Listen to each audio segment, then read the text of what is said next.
It's time now for Carter's Corner. Everything Bay Area sports on the Northern California Sports and Entertainment Network. Here is your host, Carter Kim.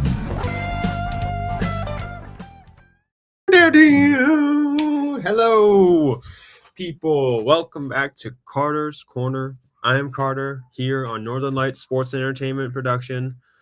Here talking to you about all things baseball, basketball, football. There is some news in the football world. Christian McCaffrey is officially coming off the IR. He will play tomorrow against the Tampa Bay Buccaneers, a team that has a lot of lore in 49ers history, thanks to us beating them with Brock Purdy in his first official career start. I mean, sports is getting good again. I mean, I'm glad to see that the team's getting back to normal, but there is some bad sports that happened because Golden State Warriors got absolutely freaking smoked by the Cleveland Cavaliers. Then again, the Cleveland Cavaliers are great, and they have a former coach in Kenny Atkinson, so I give them all the credit in the world. So, yeah, that was just a horrible game. We did not play well. We didn't get defensive stops. The bigs just absolutely destroyed us down in the paint, and we just let them shoot too many perimeter threes. And they just got everything they wanted when they were playing up against us. And we just didn't play good enough. And we didn't have enough offensive output to actually justify us in being in the game.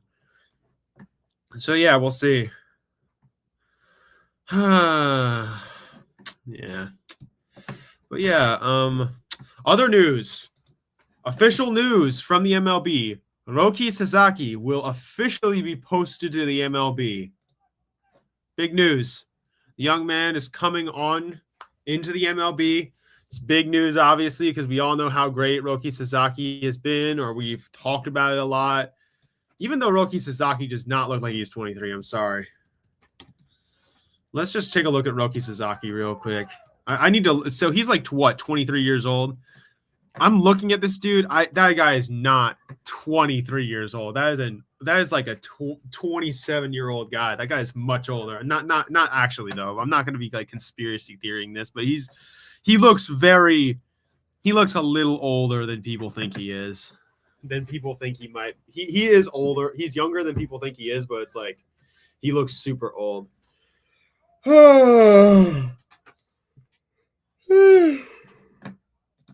Man, can the San Francisco 49ers be good again?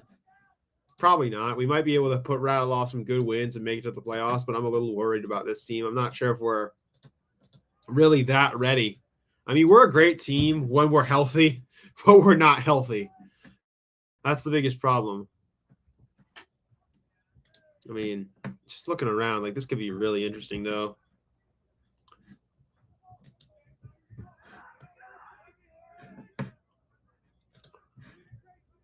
And just looking around.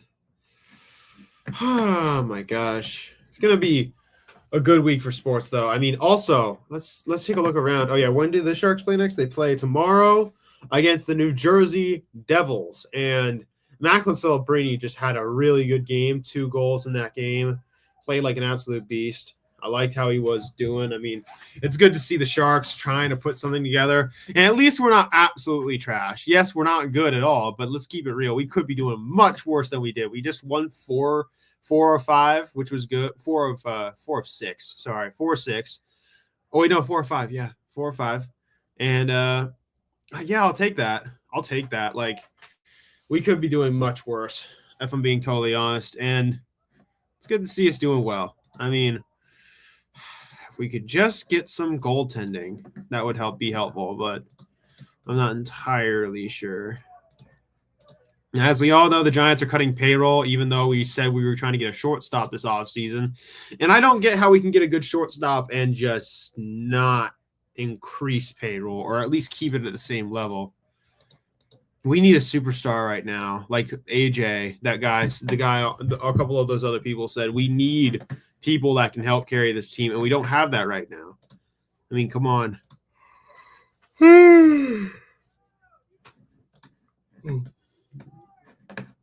Yeah. Oh, my gosh. But, yeah, it's been a good weekend so far. I'm going to be going to a party later, talking with some people about some possibilities, but it's been a great great start. I mean, like, man, we were linked to Corbin Burns and Blake Snell, and now I don't even think that's possible. I mean, again, I like the thought of trying to go get some of these guys, but do we have what it takes? Of course we don't. We don't have the money. Now that they've cut payroll, and I'm going to be pissed off. But yeah, that dude is so good, though. That cutter is just a monster of a thing. I dare someone to hit that thing, at least consistently.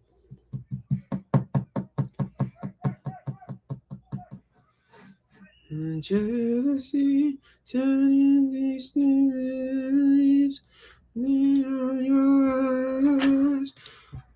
Just the bright side, destiny is calling me. Open up my ego. I missed the right side.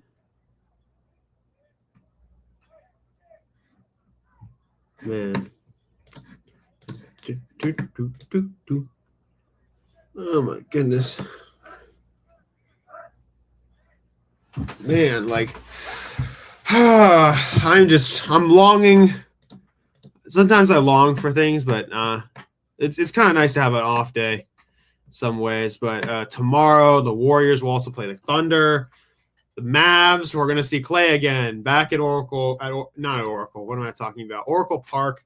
Dude, I've been watching too much baseball the last few months, so we're gonna see Clay come back to the Chase Center, where we won a championship. I mean, I miss Clay a lot because that guy gave me so many damn memories.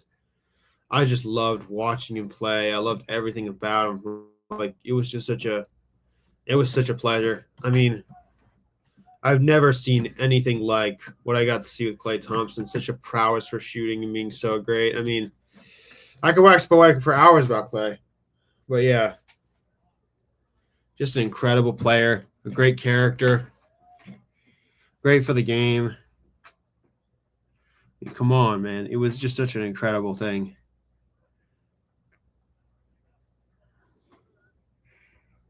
Yeah, I'll watch that later. In the meantime, though, like, I'm trying to like show a video of the Golden State Warriors post splits, which is like how I think is the most impressive basketball I've ever seen.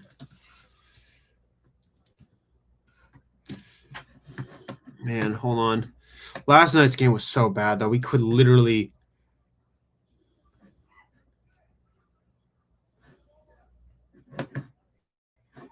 I mean, we couldn't do it, man. We were just not good enough. Like, it was such a bad defense. We didn't play any good defense, if I'm being honest. Like, I couldn't see anything that was like, oh, yeah, we played good there. Because we didn't.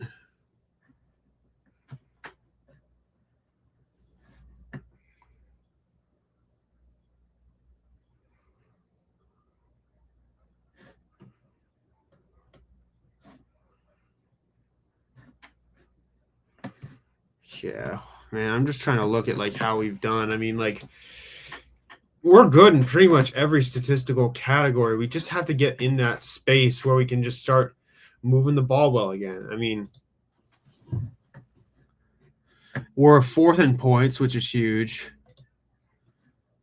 I mean, we have a top 10 defense, which is also important. The difference we have also is really good. I mean, looking at those stats, I mean, we look solid. Like, I think that we can keep doing well, but people are worried. But of course, Kendrick Perkins has to go shoot his mouth off. Hey, Benji, good to see you. But of course, Kendrick Perkins has to shoot his mouth off and say, oh, yeah, the Warriors are now a chance to make the champ. Shut up, dude. All you do is jinx us. Like, Jesus. Like, Kendrick Perkins is the biggest jinx of anyone in sports. He said the Golden State Warriors are never going to win a championship again. He's getting 0. And what do? We win a chip. But Kendrick Perkins just shot his mouth off on his freaking show and was like, "Oh yeah, the Warriors, they're hipster picks to win the championship." Like, dude, yeah, the Warriors are playing great defense too. Yeah, they're playing really good defense. Like, one of the things that has been like really good for us, like the defensive like prowess that I've watched us play with, has been really good. But we just got smoked by the Cavs, so it's like we got to bounce back versus our friends down in Oklahoma City. But I think that we'll do better but yeah, we're playing really good defense though. Like that is the thing about the Warriors, because I watched them for so long, and we obviously have a great offense with Steph, Clay, and Draymond. Like when we had Steph, Clay, and Draymond together, we'd put Draymond like down in that post, and then we'd run those those splits, post splits that we'd have, and we just create opportunities for Steph or Clay. Like they would come together on those little screens. Clay could screen for Steph, Steph could screen for Clay. It was just a really good one. Cavs are undefeated, no worries. Yeah, I agree. I mean, the Cavs, Kenny Atkinson has been doing a fantastic job.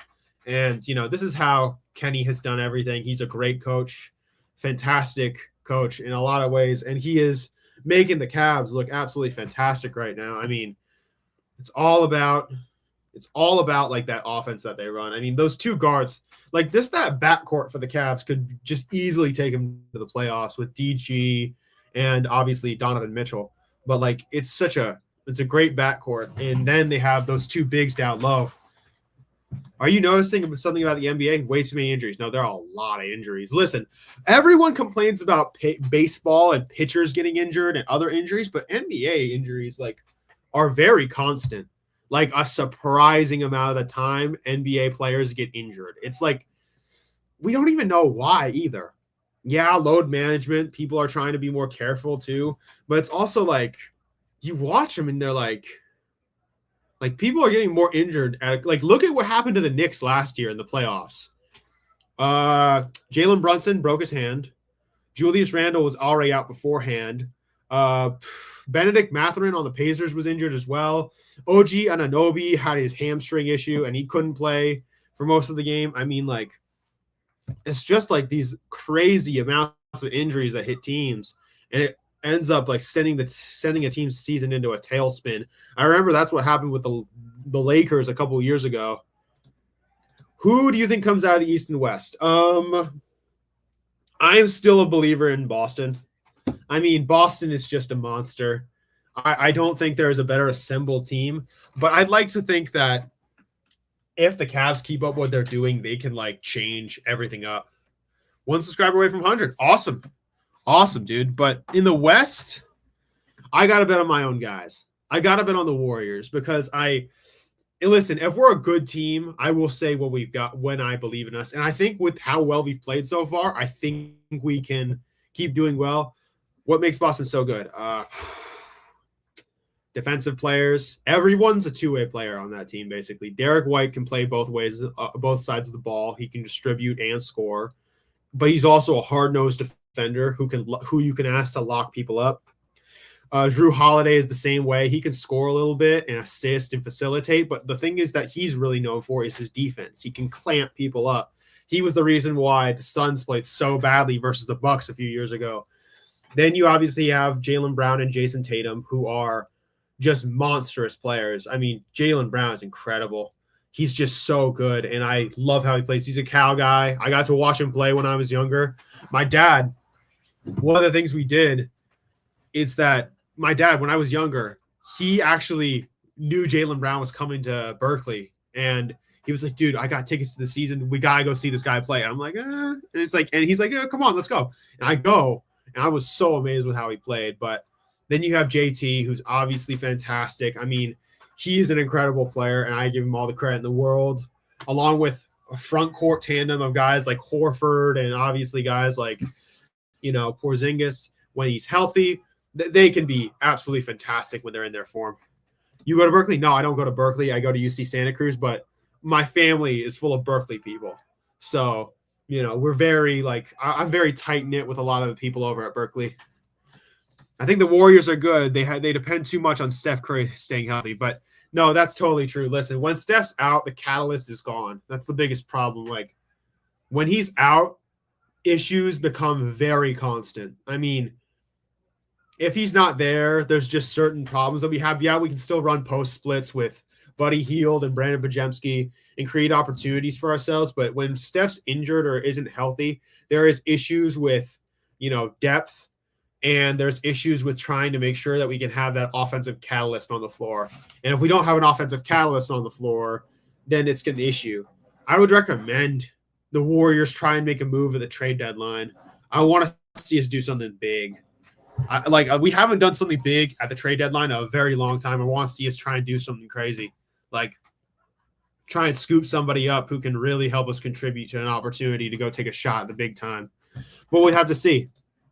I mean, I am a big advocate for the Warriors being aggressive on the trade market, but we lost that opportunity with Lauri Markkanen because we didn't want to give him Brandon Podziemski.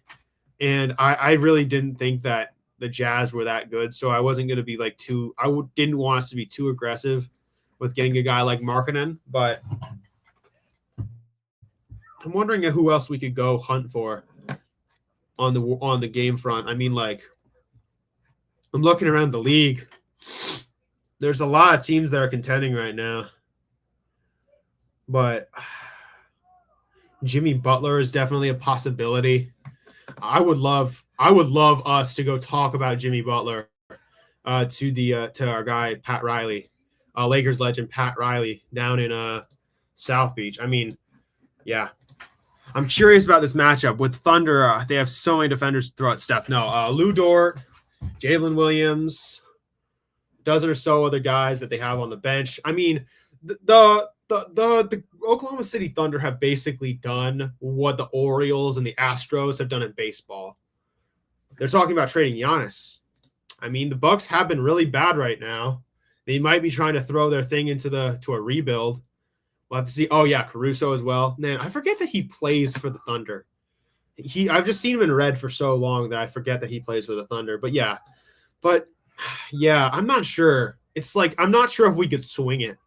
I mean, I would obviously love Yanni to be wearing the gold and the blue, but I'm wondering how we'd swing it. I mean, yeah, we could give him a couple good players, and maybe we could talk about, I don't know, like draft picks, but that's a massive swing for Yanni. And Giannis, incredible player, no doubt one of the best in the world, but it's a tough one to swing because he's super good, but yeah, we do need another guy. Like, it's like you said, if Stephen Giannis would be crazy. No, that would be really crazy. That would be fantastic. It's like you said back here. We depend on Steph being healthy. We need that other guy on from another team that we can say, we trust you. Like we can rely on you right now. And I'm like looking around the league, Miami and Jimmy Butler, Giannis and Milwaukee. Like looking around the league is just like everything I'm seeing right now. There's definitely opportunity with us with so many teams that are just like middling or like about to take a crash into a wall. Jimmy be over the hill? No, that's not unreasonable. He is older. He's not a young man. He's not a spring chicken, obviously. We're gonna go take a look at his stats actually. But I mean, yeah, he's not as good as he used to be. I would actually agree with you there. It's just, yeah, bad Jimmy doesn't really fit with the Warrior play. Okay, yeah, that's also true. I mean, Jimmy's a guy you just give the ball and let him work. He's a guy you give the ball and let him work, and he's not really a guy who you would like put in the post and have him pass. I mean, Giannis, he could do that. I mean, he can do what Draymond does. You stick him in the post or something of that nature. You stick him in the post, and then you have a shot beat. You let Draymond and Steph create shot off ball. I mean, there's opportunity there all the time. But yeah, I would definitely love. I mean, Giannis would be a guy I would be so inclined to talk about. But I'm worried that Milwaukee is going to get too sentimental and hold on to him because he's just such a great player. I'm really hoping that Milwaukee actually just tries to start rebuilding because they won that championship and they've got further and further away ever since. I mean, I'm just a little shocked about how much they've declined considering how good they were at one point. I mean, when they had Drew, Chris, PJ, and a bunch of those other guys circling Giannis and like providing Giannis with depth and structure to help attack the other team. I mean, that was a great team that won it all versus the Suns. But I'm definitely like, I would definitely be a guy who would lobby hard for Giannis to come here, but it's just such a tough thing to swing. I mean, we would have to, I know that Joe Lacob is very careful, and a lot of the guys are going to be very careful about like players and trying to make sure our future is maintained, because we've seen what happens when teams don't have their future in order and then they just go into a hard crash into the wall. I mean, again, I'd be willing to sacrifice a couple picks, but it's just tough. Gar, great catching up with you. I'll be heading out. See you and Eric on Glenn's channel next Car Scoring. Yeah, thanks, Benji. Good seeing you, man. You have a good day. But yeah, he was swinging a guy like Yanni. It's just like, again, I would love to have that guy play for the Golden State Warriors. I mean, he would be a great Warriors player, but it's just a question of like how would we swing him? I mean, like, yes, he's, again, no doubt one of the best players in the world, but it's a matter of like trying to land, like getting draft picks over there and then trying to see what players they would want from us. They're going to want JK, and they might even want Brandon Pajemski, which is not something I'm inclined to do. I mean, again, we need to protect our future. We need to protect our future, and that's a big thing. Like, the thing is about the Golden State Warriors, the reason why I'm very content with the future of this team is that I know Joe Lacob and Peter Gruber are going to spend money. Dodgers fans like Benji and a lot of the other people here know what the Warriors are because they know what the Dodgers are. And guys like Joe Lacob are serious about spending money. Or Peter Gruber. Sorry, Peter Gruber is a part owner in the Dodgers, obviously. But I'm serious when I say that this team can still be great even after Steph's gone. It's just like we're not going to be able to have that same level of greatness that we had when Steph was here.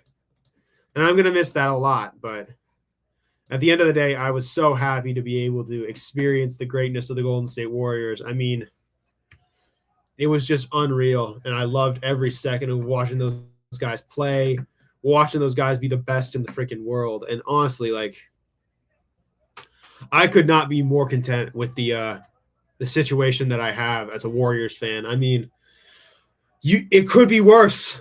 I mean, we could have fallen off a cliff like the minute that we won that championship in 2022, but no, we're still competing. We're still looking like a team that can actually do something. I'm just hoping we don't do a Pittsburgh Penguins thing and just try and burn it all out. But yeah, we just have to be like, we have to be cognizant of the future and the opportunity that we have. I mean,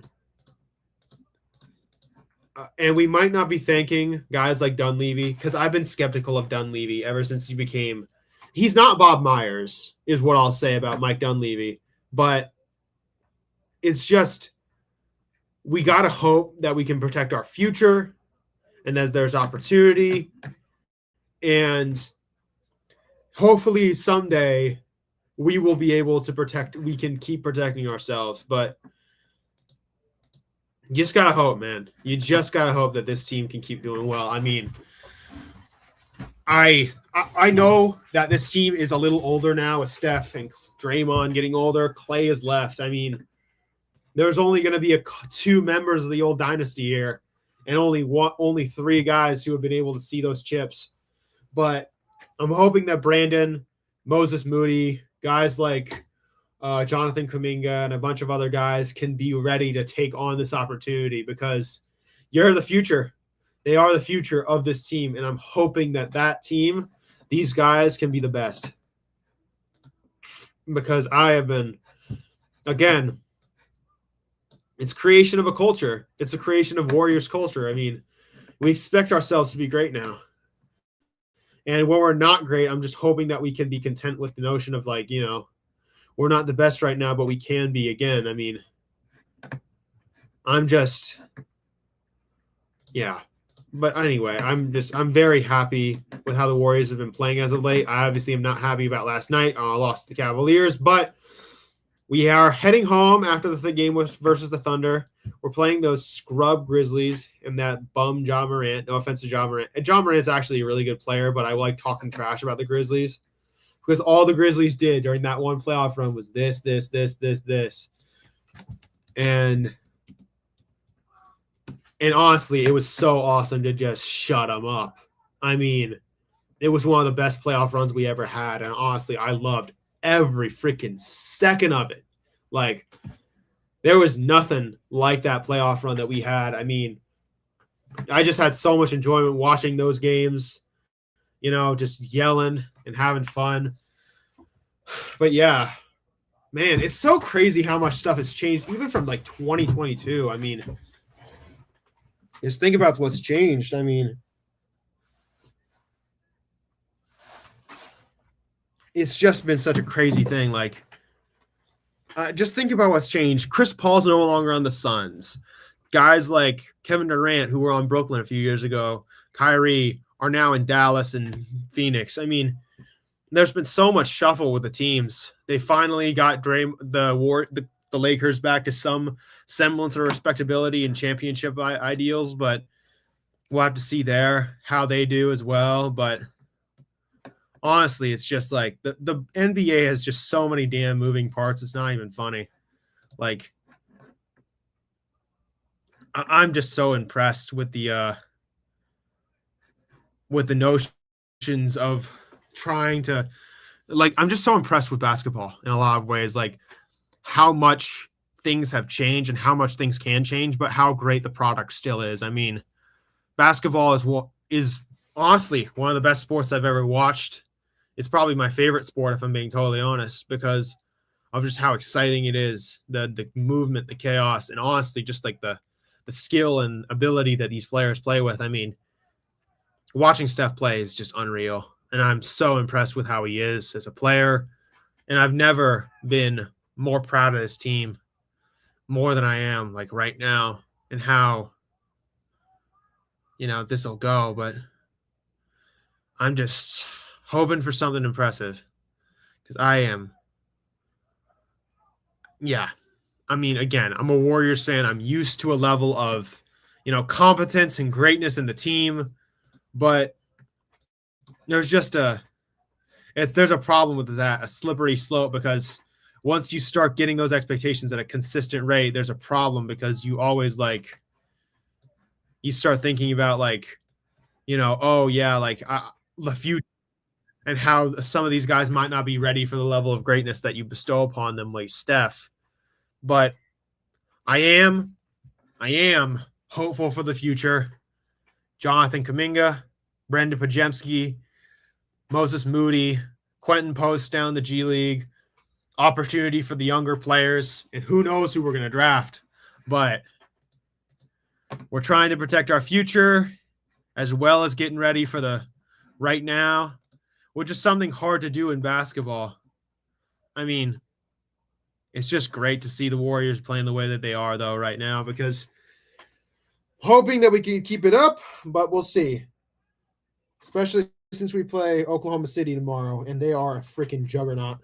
I mean, the Oklahoma City Thunder, they did what the 76ers did, but better.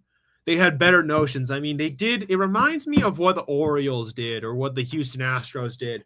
They did it in a smart way. They put the team together in a way that had continuity. They had it a way that was just, more reasonable. And honestly, I love how that's been. I mean, they've been fantastic in that way, and I'm so impressed with how they're doing, and I can't wait to see what the future is. I said this last year when I was talking about the NBA with some people, about the Pacers, the Thunder, and a bunch of other younger teams like the Magic. Like, I said this to everybody, like, the scariest thing about these teams is that they're really good right now, but they can get better, which is even scarier. It's like, this isn't even OKC's final fruition of how they're going to compete for a championship. This is a taster. This is just a look at oh wow, these guys could be even better than what they are right now, because they have Shea, they have Caruso, they have Chet, they have a bunch of other franchise changing guys like Lou Dort, they have Jalen Williams, obviously. And that's just a freaking these guys aren't even at their best yet. Shea is probably the closest thing to his best right now. And even then, he can still improve. Jalen Williams is going to get better. Jack Holmgren is going to get better. And I look at this team and I say, that's a team that can really be one of the greatest ever. But we'd have to see. I mean, it's going to be opportunity all the time, because their window is starting to open up a little bit more, especially since they're a lot younger. They have opportunity. I mean, you just got to hope they get their chances. They don't mess it up, because y'all know exactly how I feel about teams that waste their opportunity despite having loads of talent, opportunity for themselves. I mean, you got to be able to capitalize on the chances you get to be the best in the world. I mean, I again, I say this as a fan of the Giants in particular, and as a fan of a lot of underdog teams like the Sharks. Like, a lot of the time, you don't get chances to win. Like, you don't get chances to be that good. You don't get chances to win at all. Nothing is guaranteed in sports, because it's the most cutthroat business in everything, in all of economics. And if you get an opportunity to go win it all and be the best in the world, if you get that opportunity, you need to take it, because opportunity, when it comes, don't send someone to get it. Go get the door, welcome it in, because opportunity needs to be something that is taken, that is appreciated as much as it is. I mean, I say it like, there are so many teams in MLB history that fell short. The Utah Jazz with famous creep Karl Malone and a weirdo in John Stockton. The Seattle Mariners and their teams. The Clippers that are just a perennial failure. I mean, not to mention like other teams like Phoenix, obviously, that wasted their chances. I say this all the time, the talent, the chances that you get, do not waste that opportunity, because that opportunity may not come back. But yeah, I'm looking around. I'm impressed with the talent of today's game. And it's like Larry Bird said, leave the game where it is and it will last for generations. I want the Giants to resign Snell and Soto, Adames, Santander for DH, maybe Kim too. Burns would be nice. Hopefully the story about cutting payroll is fake news. Makes no sense. It doesn't make sense. The problem is, it's just, I like cutting. I mean, it might be posturing, but cutting payroll right now is really bad when you bring in a great GM and an opportunity. I mean, I just want us to go hunting for a good shortstop. Get a good shortstop, and then, you need a superstar, and that's Juan Soto. You need a superstar. That is my opinion. You need a superstar that we can build around, and we don't have that yet. I mean, we need that, man. We cannot keep doing this to ourselves. We can't keep selling ourselves short. We just got to go hunting. I mean, Santander is a very good player. I would love to get him too. It's just really difficult to get a guy like him, especially putting him in right field here. That's just difficult. I mean, Snell I want back because he's just so dominant. Adames would be a guy I would be so inclined to go after. And Burns is obviously Corbin Burns. Need the Niners to win a Super Bowl. The MLB situation is depressing. I mean,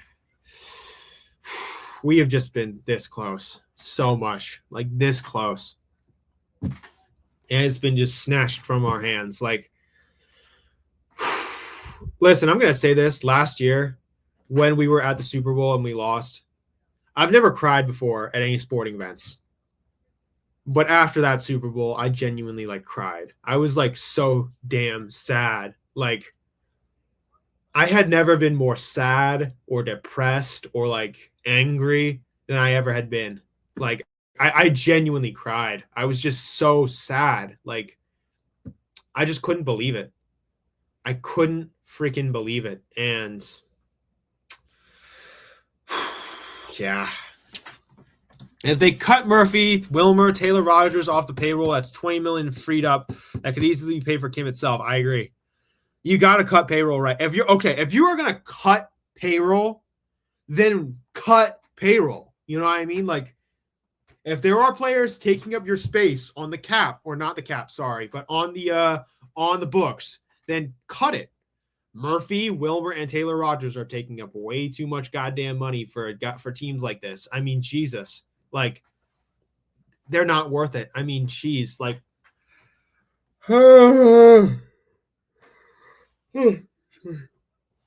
yeah. we need to be serious about trying to be proactive and get money off the books. We don't need to cut payroll in the sense like just scale back the money we spend. No, we need to cut payroll in the sense of, oh yeah, let's get bad contracts off this team and send them elsewhere, or just cut them all together.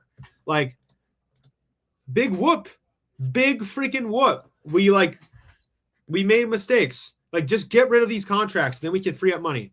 Murphy was a horrible signing. If we can trade for Joey Bart, it would help our offense. I mean, Joey Bart, I don't think Pittsburgh's going to trade him. Pittsburgh's pretty content with having him fill in until that dude, that catcher that they have, is going to come up. But yeah, Tom Murphy is a scrub. He's so bad. Like, I don't even know what the hell happened to him. It's like Eric said, after May, the guy disappeared into freaking Narnia, and we don't even know where the heck he is. Like, we're going to look back on this year and think, oh yeah, there was this guy named Tom Murphy. And then a couple Giants fans are actually going to give you a weird look. Like, who the hell is that? Because he didn't play that long. He was such a scrub, and it's not even funny. Like, even when he got at bats, he was so bad. He couldn't hit for anything. Like, Jesus. You can only add 60% more than the max international pool money. Giants can acquire more pool money. Ideally, trade Robbie Ray for pool money in a bid for Roki. Kill two birds with one stone. I mean, if we can trade Robbie Ray off and get some money off the books and then get more international pool money, one of the teams I would personally talk to, go talk to Boston. Talk to the Boston Red Sox and say, hey, listen, we're going to give you this southpaw that you guys know very well, and give us international pool money, because they need to restructure that pitching staff over in Boston. I mean, they have Tanner Houck and Cutter Crawford, but other than that, they don't have that many good players. And Brian Bayo has been a massive flop. But I would be very inclined to go after a guy like Roki Sasaki. It's just I'm worried because, yes, we could put a bid in for Roki. It's just I'm worried about, just getting outbid by the Dodgers again. But I would definitely be willing to just go send Robbie Ray to a team like Boston and just have an opportunity for this team to rebuild. I mean, not rebuild necessarily, but just get a chance and try and go get a free agent like Roki Sasaki. I mean, teams like this, you got players like Roki Sasaki don't come along that often. So we got to go hunting, man. You got to go hunting for somebody like that. I mean, you got to go. You got to. Man. I don't really give. Yeah, but I would totally be into the notion of just trading Robbie Ray. I mean, if it gave us the opportunity to do that. Baltimore and Detroit currently have high pool money to offer Robbie Ray. Ooh. I would go to Baltimore. I mean, Baltimore need another pitcher. I mean, they have decent young arms like Kremer and Rodriguez, but those guys are really inexperienced. And the southpaws on that staff could use a guy like Robbie Ray. I mean, yeah, we could go talk to them about Robbie Ray. If Baltimore I know Detroit is really now that we think about that, Detroit or Baltimore would be great. It just depends on what we would get back. I mean, we could go talk to Baltimore and say, hey, could you give us one of your random really good prospects and some pool money? We'd really appreciate it. Or talk to Detroit, because Detroit also need a pitcher to go with Tarek Skubal. That's two left-handed pitchers, and that would be very helpful to add a wrinkle to the staff. But I am wondering, I think Baltimore would be the team to go to, because they definitely need another pitcher for sure. I mean, I think Baltimore is following my philosophy of team building, which is develop from within when you're getting hitters, and then on the outside, try and buy pitchers. And I think they are definitely inclined to go hunting for a pitcher like they did last year for Corbin Burns. So I would be totally inclined to talk to Baltimore and say, hey, we'll give you Robbie Ray and maybe this other player for some international pool money and a random prospect. I mean, I really like the notion of talking to the Orioles, though, because the Orioles are a one-stop shop for great players and opportunity, you know?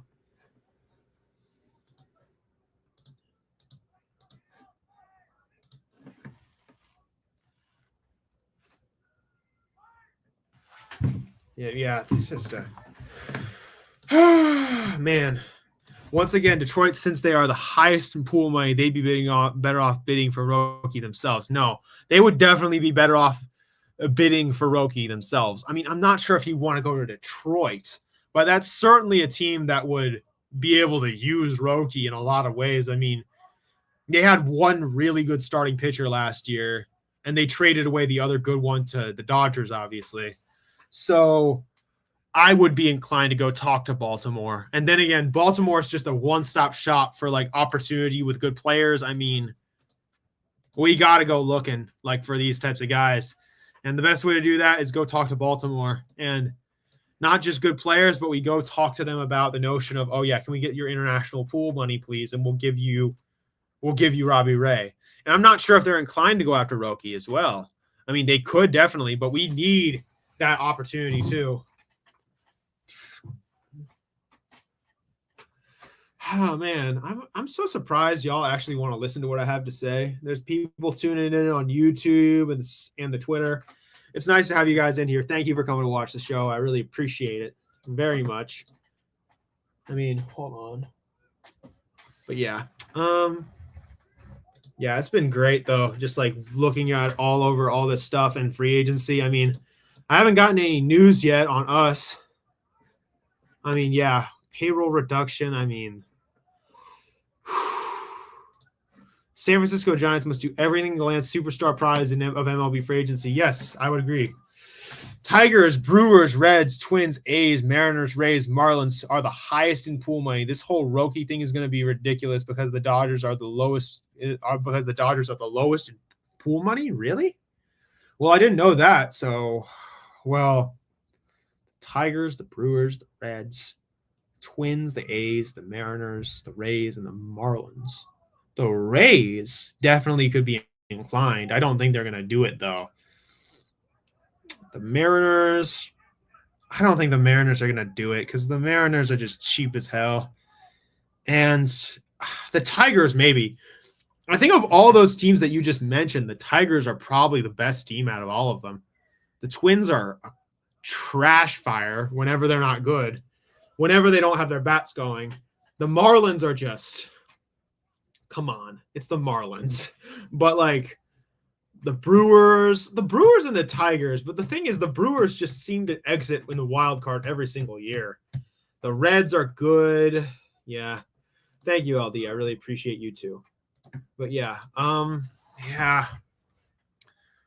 Yikes. Like probably the Tigers. The Tigers would probably be the best team for Roki to go to if they were going to bid hard for him. But yeah, we need to talk to Baltimore. We need to talk to Baltimore about bolstering that pay that we have. I mean, getting a guy like Roki Sasaki might be able to turn this team around. Like, we might be able to say, okay, we're getting serious again, but especially since this is international pool money as well. This isn't like, this is obviously going to count towards the payroll, but it's also like this is international pool money. So we have opportunity. If we were going to go get this guy, it would be huge. Like, we need a transcendent guy like Roki Sasaki. I mean, also we have the benefit of saying to him, hey, you're playing in a pitcher's ballpark. I mean, the Brewers, the Reds, the Twins. I mean, yeah. Who's getting Sasaki? I mean, I was going to say the Dodgers, but now that Grand Admiral mentions that they have the lowest pool money apparently in baseball, I mean, and apparently, like, yeah, Dodgers probably have the edge. Which, no, they definitely have the edge. It's just he's being posted. So I don't know exactly how the sorry, I'm just going to check this. MLB the posting rules, and we'll be posting. Oh yeah, the Japanese posting system. They had to pay the release fee, $20 million.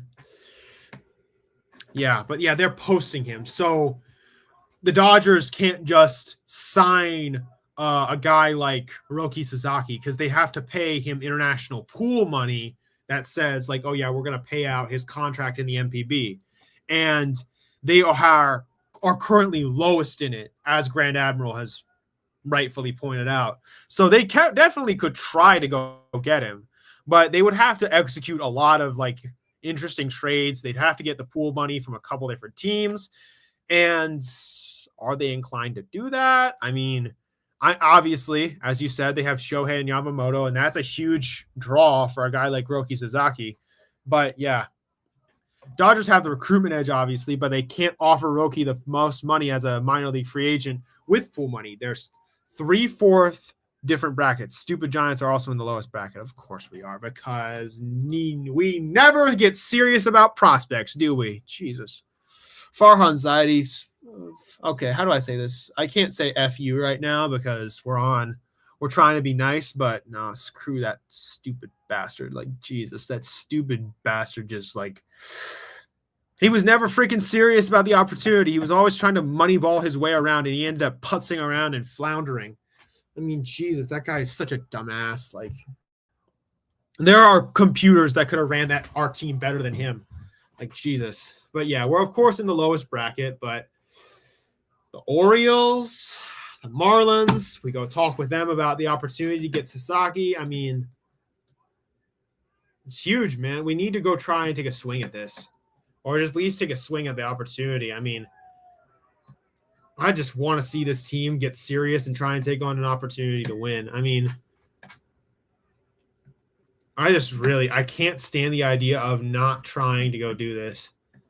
I mean, sorry, I have something technical in the background, but yeah, it's like Grand and Admiral and Grand Admiral have said, it's like Seven and Admiral have said, it's like they do have the recruitment edge, obviously, because, you know, guys like Yamamoto and guys like Shohei are obviously going to attract him, and because they can say to him, hey, like, you know, like, there's opportunity with us. You know, you get to become you have a chance to win a World Series. But yeah, if the Giants want to contend, go hard after Juan Soto. Congratulations, James. Thank you so much. We really appreciate it. We really appreciate it over here at the show and all over. Thanks, Frank and Glenn and everybody else. We really appreciate it, man. Thank you so much. But as Grant was saying, that would be the thing that would make us contendable.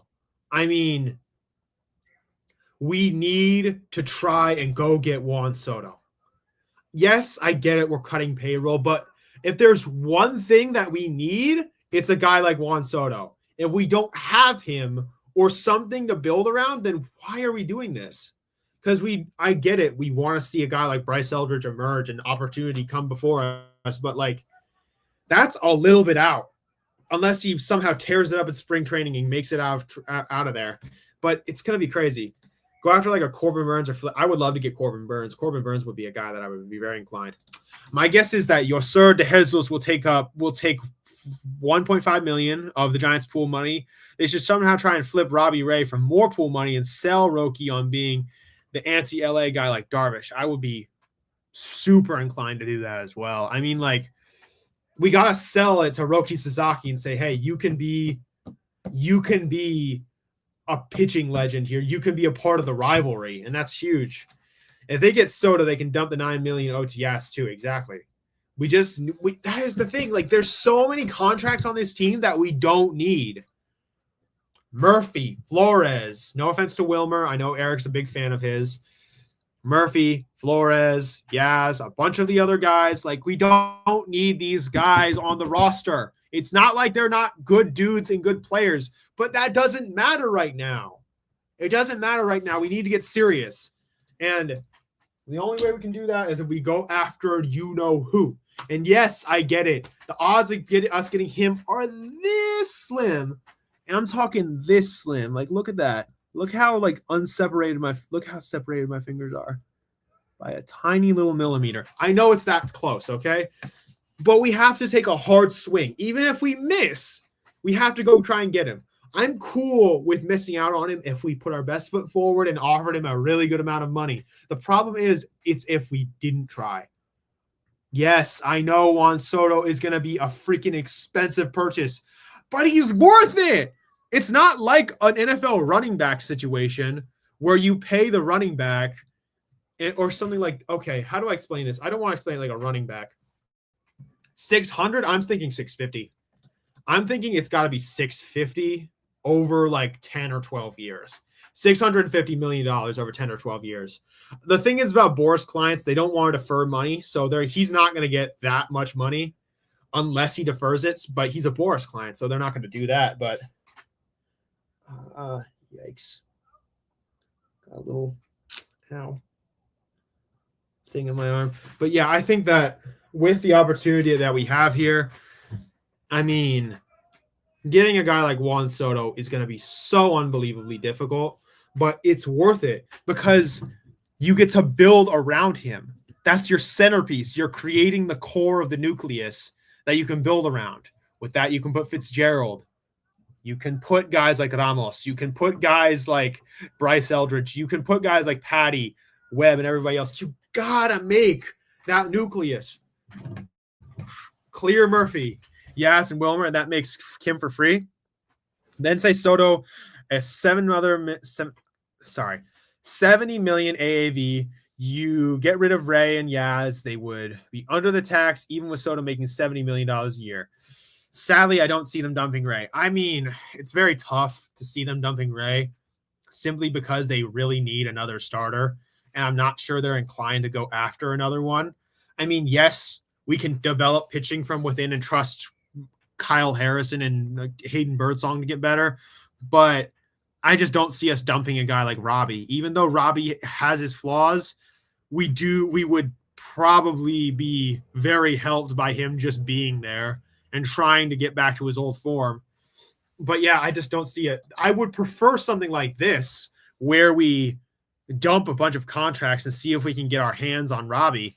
But it's just, sorry, not Robbie, but get our hands on Soto. But that's just such a difficult notion to swing. I mean, it's just how, It's a matter of how the heck are we going to pull it off. It would have to be the heist of a century from the Mets and the Yankees and a bunch of other teams trying to re-sign him. I mean, I know those guys are shivering in their boots thinking about trying to get him. And I'm wondering if we can be that one surprise team that offers him a really good deal and he might be like very interested in it. But it's just a lot of the economics of baseball. It's the money of baseball. It's the financials. We have to move it around, shift it around just so we can stay under the competitive balance tax. And I know that a lot of ownership is fickle and they don't want to do that, but we are one of the most valued franchises in baseball. We have to get serious. We have to get really serious right now. I mean, come on. Opportunity is knocking, y'all. It's not knocking yet, but we have to get ourselves opportunity. We have to go out there and take it. Man. You saying, oh my gosh. Let me just look around. I mean, I haven't seen any news yet as of right now. What about going after lower guys like Teoscar Hernandez? Listen, I really like Teoscar Hernandez, but he's not going to leave the Dodgers. And I don't want to do marginal moves. Listen, I really do like a couple of those guys. But the thing is, they're not going to change anything for us. Yes, they're good players.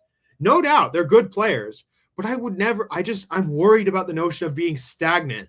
Because guys like Teoscar Hernandez and guys like Kike Hernandez and guys like, guys that they got at the deadline, Flaherty, Edmund, and a bunch of other guys, like those guys aren't franchise centerpieces like Mookie, Freddie, and Shohei. Those are complements, like really good players that complement those superstars. But we don't have that. Teoscar Hernandez is a really good complementing player. He's a great hitter, a great power guy. He can get you home runs. He can get you runs driven in.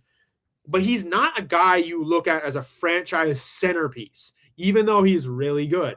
But yeah, the competitive talent tax is $237 million. The Giants are currently at 144. So even if you just add Soto $7 million, that puts them at 214, which is under the tax. And you can add Kim, who's cheaper than $23 million. Yeah, exactly.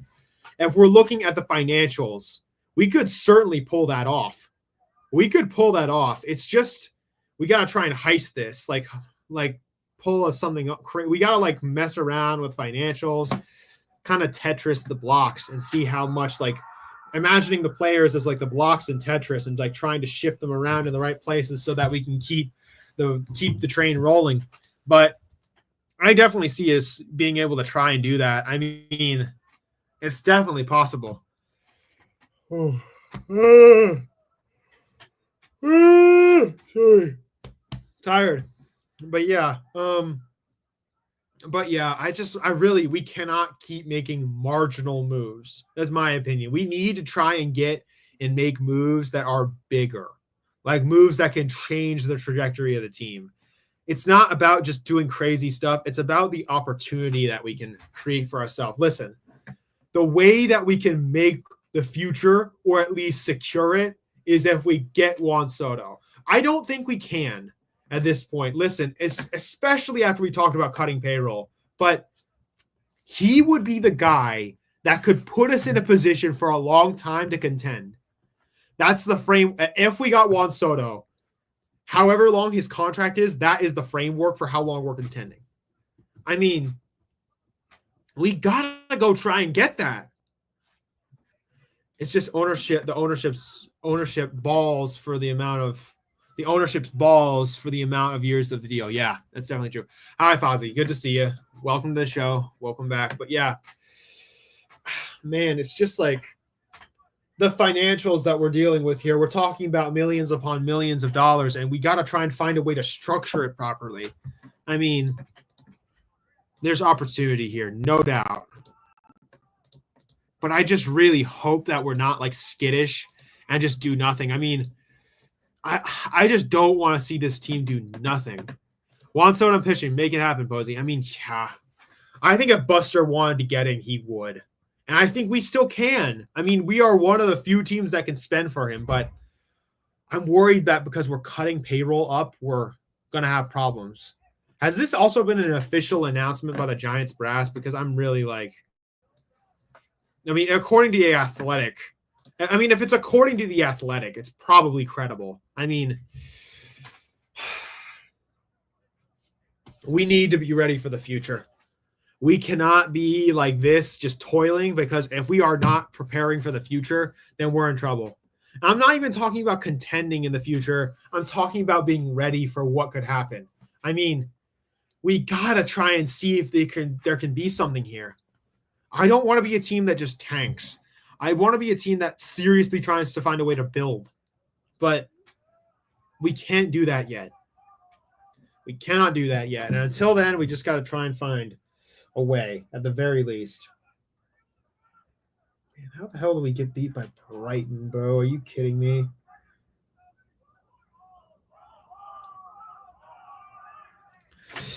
Oh, my gosh. I'm trying to check the news right now. All right, I mean, I got to go in like a minute and a half. If there's anything else anyone wants to bring up, I'm here for it. Just looking around like, yeah. Brr. Man, I really want to get this dude on the team, though.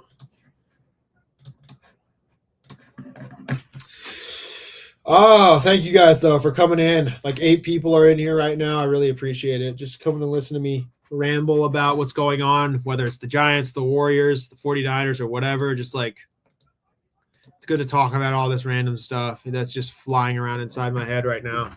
But yeah.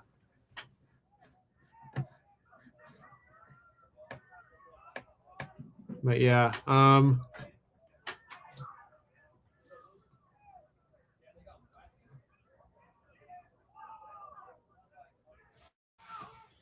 But yeah, oh man, I think the Dodgers are winning the ring. I think with the Dodgers winning the ring, they'll let the foot off the gas.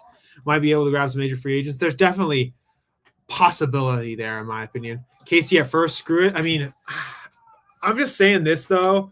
I think that what's his name? Eldridge is going to be coming up soon in like the next 2 years at the least. So I could see us going to get like a Band-Aid, but I really just don't want us to be like putting someone at first base long term because I really want to see somebody come up.